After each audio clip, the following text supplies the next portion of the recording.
Thank you to the organizers for giving me this opportunity to address some of the issues with citizens' assemblies. Citizens' assemblies advocate small numbers of people being selected to participate in politics by lottery, according to demographic characteristics. According to advocates, citizens' assemblies give people power, and in their own words, stand up to the oligarchs. Here's some of their funders. I couldn't fit them all on. This is what we call astroturf, when groups that claim to be grassroots movements for the people actually have their salaries paid for by billionaires or huge foundations that often offshore their money and are in fact sometimes giving as a way to avoid tax. When the Koch brothers do it, we say it's really bad. But it's pretty bad when anyone does it. When huge funds start paying people, and they pay some people $100,000 a year to fundamentally change the way we do democracy under the innovation banner, it warrants a closer look. This philanthrocapitalism, as we also sometimes call it, has leapt on the idea of citizens' assemblies as an alternative form of politics and sponsored propagandizing about them because citizens' assemblies are really a perfect solution for them.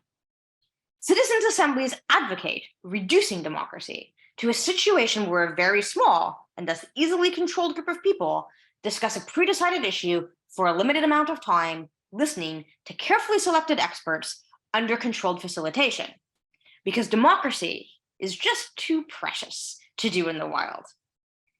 This means that we are fundamentally changing our concept of democracy to mean the following things. 1, severely limited permission-based participation. Something like 0.0001% of people take part in these things, and they are selected to participate. This means the end of currently existing inherent legal equality. Let it sink in how massive of a mindset shift that is. 2, that politics is about category representation, not emancipated action as a thinking individual. In a democracy, only you are you, and we respect your intrinsic value as a human being. You are not replaceable by someone else who looks like you. But to them you are, which is why they think it is appropriate to do things in this incredibly dehumanizing way, where participants are the tokenistic representatives of their kind. This isn't mathematically possible anyway. That is just another lie they tell. But let's focus on the mindset. Citizens' assembly advocates believe that they utilize the wisdom of the crowd to come to better decisions. This depoliticization of politics is at the center of the super wealthy's messaging today across the board. Under this empty idea of politics, there are right or good or better answers. Everyone wants the same thing, and there aren't irreconcilable conflicts. This is a kind of narcissistic, dictator-style mentality. There are material conflicts and ideological conflicts in society. There are choices that are different, but not necessarily better or worse, according to an unknown religion. We don't all want the same thing.